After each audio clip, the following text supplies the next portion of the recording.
महाराष्ट्र में भक्त हुए श्री त्रिलोचन जी, परम संत सेवी, श्री पंडरीनाथ भगवान के चरणों में ही रहते थे।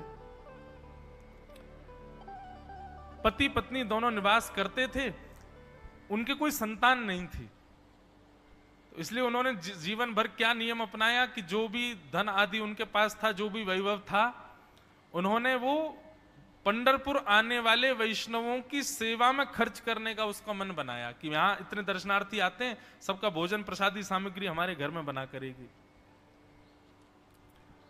तो श्री त्रिलोचन जी पंढरपुर आने वाले दर्शनार्थियों को घर बुला करके प्रेम से भोजन पवाते थे,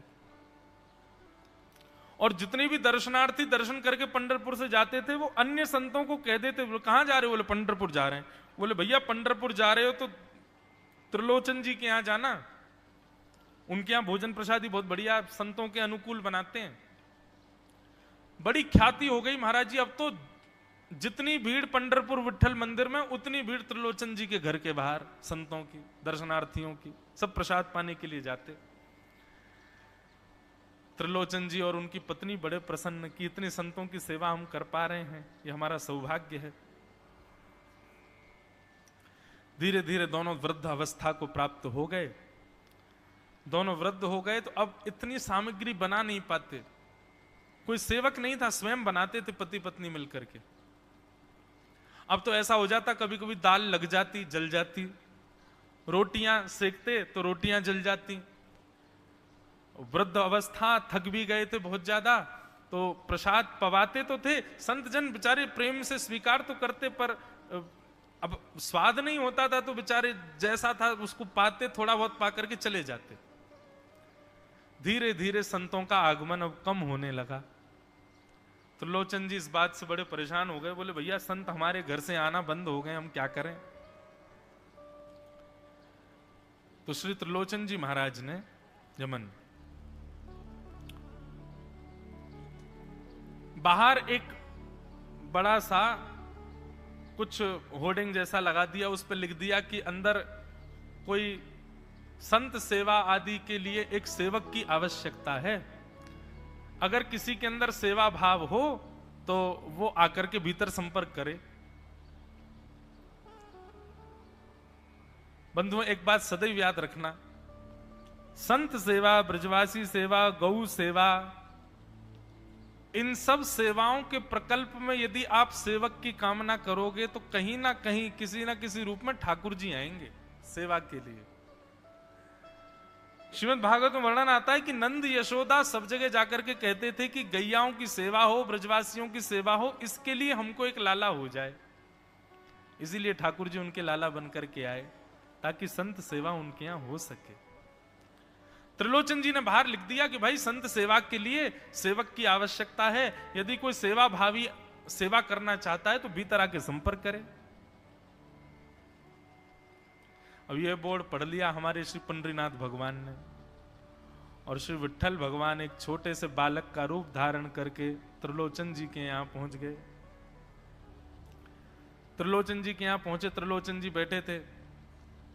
बोले साहब जी, आपने बाहर लिख रखा है संत सेवा के लिए यदि कोई इच्छुक हो तो भीतर आके संपर्क करे, मुझे सेवा करनी है। त्रिलोचन जी और उनकी पत्नी देखें, बोले कितना छोटा सा बालक है, कितना प्यारा है, ये तुम्हारे माता पिता नहीं है? बोले होंगे तो पता नहीं, मुझे तो पता नहीं, मैंने कभी देखा नहीं अपने माता पिता को, मैं अकेला ही हूं, ना मेरे कोई भाई है, ना कोई मेरे मित्र है, ना मेरे कोई बंधु है, ना मेरे माता पिता, मैं अकेला ही हूं।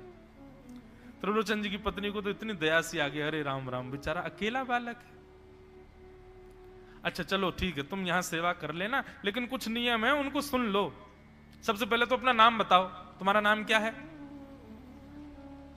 विठल भगवान ही थे वो, तो छोटे से बालक के रूप में गए थे। बोले मेरा नाम है अंतर्यामी। त्रिलोचन जी बोले नाम सुनकर के तो ऐसा लगता है जैसे सच में अंतर्यामी है क्या? अच्छा बेटा अंतर्यामी, सेवा करोगे? बोले ये सेवा करना तो मेरा जन्म जन्मांतर का काम है, मैं यही तो करता हूं। संतों की सेवा करना, वैष्णवों की सेवा करना, भक्तों की रक्षा करना, ये मेरा जन्म सिद्ध अधिकार है, मैं इसी के लिए ही आता हूं। त्रिलोचन जी और उनकी पत्नी एक दूसरे का मुख देख करके बोले, नेक सा बालक है लेकिन बोलता कैसे है? ठाकुर जी तो सत्य ही बोल रहे थे। बोले अच्छा, सुबह एक सब्जी बनानी पड़ेगी, दाल बनानी पड़ेगी, और हमारे यहां लगभग 100-150 संत आते हैं, उनके हिसाब की रोटी बनानी पड़ेगी, और सब बेटा तुमको करना पड़ेगा, हम थोड़ा बहुत सहायता कर देंगे, हमसे ज्यादा बनता नहीं है, तुमको ही सब सिद्ध करना पड़ेगा। अंतर्यामी भगवान बोले बिल्कुल निश्चिंत रहो, हम खीर भी बनाएंगे, हम रबड़ी भी बनाएंगे, हम रायता भी बना दिया करेंगे, हम 2-4 सब्जी और बना दिया करेंगे। त्रिलोचन जी बोले नेक सा बालक, सब जानते हो तुम? बोले हाँ हमको सब आता है, दुनिया का कोई काम नहीं जो हमको नहीं आता हो, और सुनिए झाड़ू पोंछा बर्तन भी कर देंगे हम। त्रिलोचन जी तो बड़े खुश हो गए, बहुत बढ़िया सेवक मिला यार, ये तो सब काम करता है। लेकिन भगवान बोले लेकिन अब हमारी शर्त सुनो। त्रिलोचन जी बोले तुम्हारी भी शर्त है? बोले हाँ। क्या शर्त है भैया? बोले हमारी पहली शर्त यह है कि हम दुनिया को बना के खिलाएंगे, लेकिन हमको आपको बना के खिलाना पड़ेगा, हम अपने हाथ का बना नहीं पाते, हम आपके हाथ का बना। और ये वास्तविकता है, ठाकुर जी पूरी दुनिया को पवाते हैं, लेकिन स्वयं भक्त के हाथ से बना ही पाते हैं। स्वयं क्या पाएंगे? तुम लोग सिद्ध करके लाओ, तुम अपने मनोभाव से बना के लाओ, हम वही पाएंगे। ठाकुर जी वो कोई कमी, पूरी दुनिया में अनाज ठाकुर जी उगा रहे हैं, पूरी दुनिया में सब्जी ठाकुर जी उगा रहे हैं, पर जब स्वयं भोजन करने बैठते हैं तो कहते हैं भक्त बना के लाए, वो पाएंगे हम। तो ठाकुर जी बोले हम सारे संतों को बना के पवाएंगे, लेकिन हम अपने हाथ का बना नहीं पाते, आपको हमारे लिए बनाना पड़ेगा। त्रिलोचन जी की पत्नी बोली छोटा सा बालक, इसका आधे हाथ का तो इसका पेट है, एक रोटी में झिक जाएगा ये, इसके लिए मैं बना दिया करूंगी। ठीक है लला, तू बिल्कुल चिंता मत करो, तुम्हारे लिए भोजन हम बना दिया करेंगे। हमारी एक शर्त और सुन लीजिए। बोले क्या? हम कितना भी खाएं हमको टोकना नहीं कभी कि इतना क्यों खा रहे हो। त्रिलोचन जी बोले भैया हम क्यों टोकेंगे, तुम बढ़िया 2-3 रोटी खा लिया करना। बोले 2-3 रोटी तो हमारी दाढ़ में छुप जाती है कहीं पर, हम तो प्रेम से पाते हैं। बस आप लोग ये नियम याद रखना, आप कभी ये मत कहना कि इतना क्यों खा रहे हो। और सुनिए एक बात, अगर हमारे सामने कही तो अपराध बनेगा ही, आपका नियम टूटेगा ही।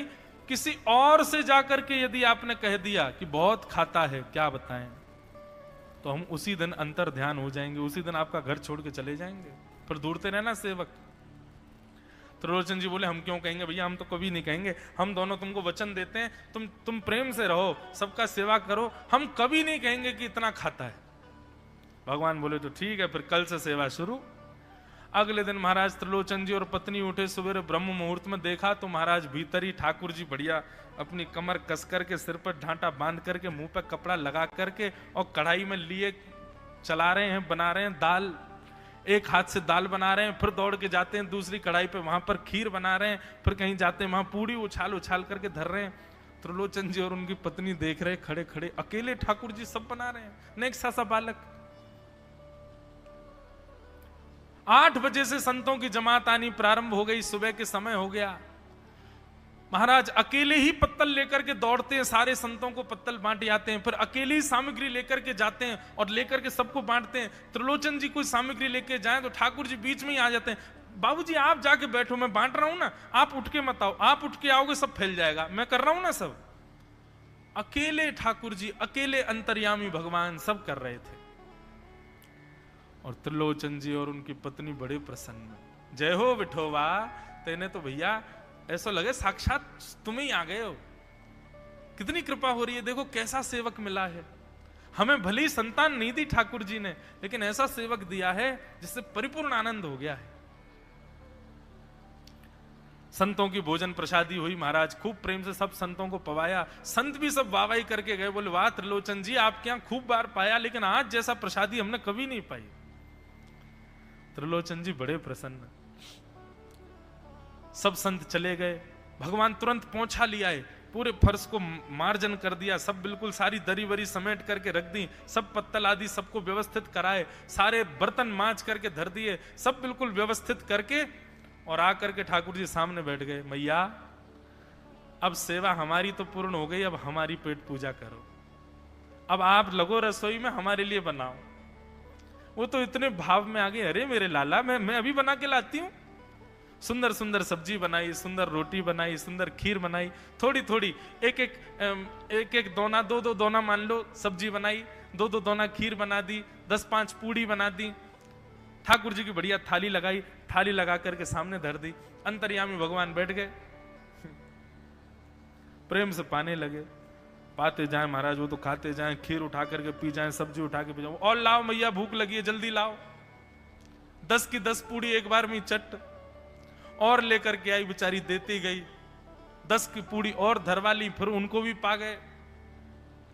अब मैया ने इतनी सामग्री बनाई थी, बोले मैया भूख लगी है, जल्दी जाओ, आटा मारो, फिर से सेको, बढ़िया लेके आओ सामग्री, आपसे हमने कही थी कि आपको हमको पवाना पड़ेगा। नहीं नहीं बेटा तू बिल्कुल बैठो रहे। अरे भैया मुझे तो लगी नेक्स्ट सौ पेटया, कोई तो कुआ है पूरा, कितना डाल दो भरे कोई ना। महाराज आटा मारते मारते शाम हो गई, शाम तक ठाकुर जी पाते ही रहे, और खूब पेट भर के पाया महाराज। एक आसन पर अखंड 4 घंटा बैठ करके भोजन किया, और भोजन करने के बाद ठाकुर जी बोले ठीक है सेठ जी, अब आओ, लाओ तेल ले आओ, आपकी नक मालिश कर दूं, आपकी नक सेवा कर दूं, आप थक गए होंगे। त्रिलोचन में नहीं इसकी नहीं क्यों नहीं है, तेल लेकर के उनकी मालिश भी कर दें।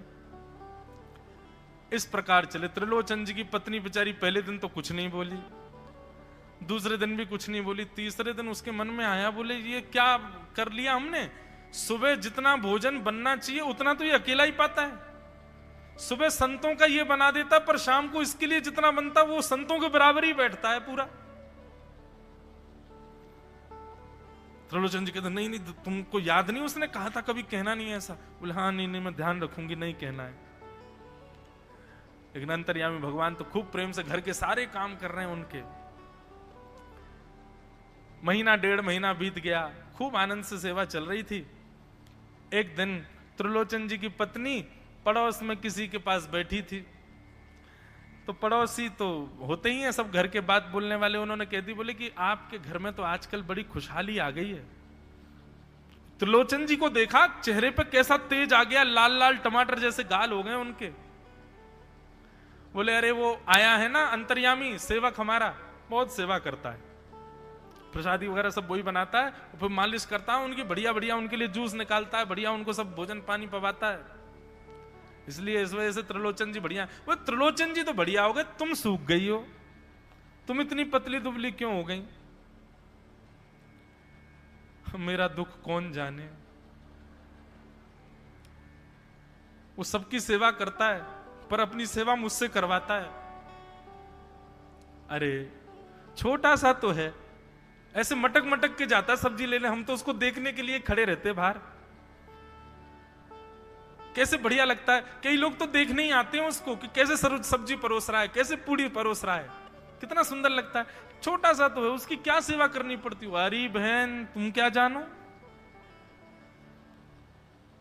2, 4, 5, 10 किलो आटे की कब कब में रोटियां पूड़ियां खा जाता है चपेट करके, कोई पता नहीं चलती, पेट है कुआ है समुद्र क्या है पता नहीं चलता है, इतना खाता है इतना खाता है इतना खाता है। 4 घंटे की समाधि पर बैठता है एक साथ, थाली नहीं थाल लगाना पड़ता है उसके लिए, इतना खाता है। जैसे ही कहा इतना खाता है, ठाकुर जी अंतर ध्यान हो गए। शाम का समय, त्रिलोचन जी रोज शाम होते ही बैठते थे, थोड़ी देर कुछ चर्चा आदि करते थे भक्तों की। त्रिलोचन जी ने बुलाया, अंतर्यामी, ओ बेटा अंतर्यामी कहां हो, जल्दी आओ, चलो शाम हो गई है, थोड़ी देर बैठे कुछ सत्संग करें कीर्तन करें। अंतर्यामी नहीं आए, पूरे घर में खोज लिया ठाकुर जी नहीं मिले, रसोई घर में खोज लिया ठाकुर जी नहीं मिले, पड़ोसियों से पूछ लिया नहीं मिले, सब्जी मंडी देख आए ठाकुर जी नहीं मिले, पूरा पंढरपुर देख लिया लेकिन ठाकुर जी नहीं मिले,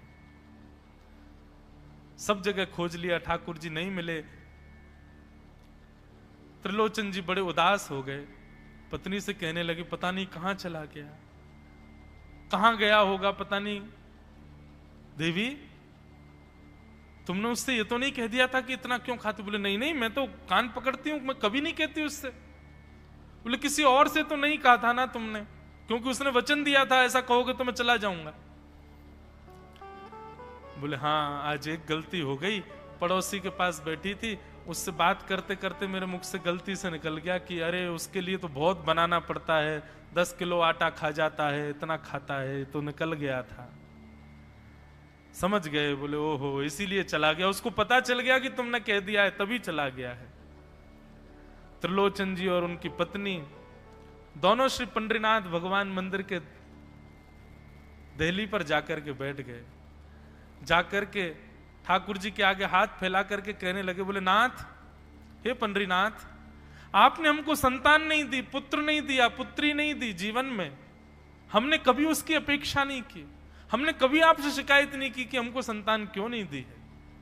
पर नाथ, एक सेवक हमारे जीवन में आया, और जब से वो सेवक आया हमारे यहाँ संतों की सेवा होने लगी, हमारे यहाँ कीर्तन होने लगा, हमारे यहाँ सत्संग होने लगा, हमारे यहाँ खूब आनंद की उमंग होने लगी। उस सेवक ने हमको आपसे और प्रेम करवा दिया। ठाकुर जी, हम आज आपसे दोनों भीख मांग रहे हैं, हमें कुछ मत दीजिए, आप भी मत मिलिए हमको इस जन्म में, लेकिन हमारे उस सेवक अंतर्यामी को हमको वापस कर दीजिए भगवान, वो जहां कहीं भी हो उसको वापस भेज दो हमारे पास। ऐसा कहकर के रुदन करने लगे, नेत्रों से आंसू गिरने लगे, चरणों में प्रणाम करके श्री पंडरीनाथ भगवान को रुदन करने लगे त्रिलोचन जी और उनकी पत्नी। इतने में ही स्वर सुनाई दिया, बाबूजी। अंतर्यामी का स्वर सुनते ही पीछे मुड़ करके देखा तो पीछे तो कोई दिखा नहीं।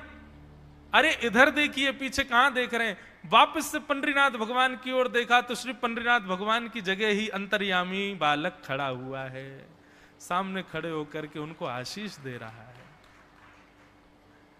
त्रिलोचन जी तो भाव विह्वल हो गए, बोले कैसी कृपा नाथ आपकी। बोले आप ही थे क्या?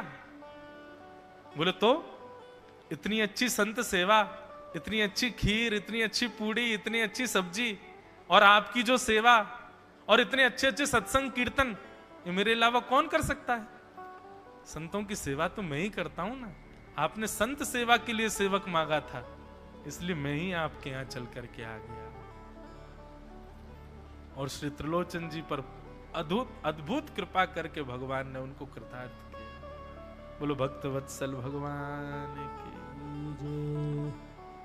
अब ऐसी प्रीति ठाकुर जी जब निभा रहे हों तो फिर मुक्ति की कामना कौन करता है? हमें वैकुंठ में जाके ठाकुर जी को नहीं देखना है बंधुओं। हमारा उद्देश्य ये नहीं है कि हम वैकुंठ में ठाकुर जी का दर्शन करें।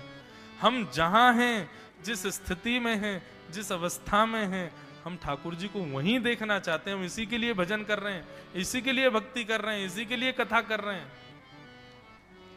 कि ठाकुर जी यहीं आओ और यहीं कृपा करके हमको दर्शन प्रदान करो। बोलो भक्त वत्सल भगवान की। श्री सुखदेव जी महाराज कहते हैं, परीक्षित तुम मुक्ति की कामना मत करो, तुम भक्ति की कामना करो। भक्ति की कामना से यदि जिज्ञासा रत होगे तो इन 7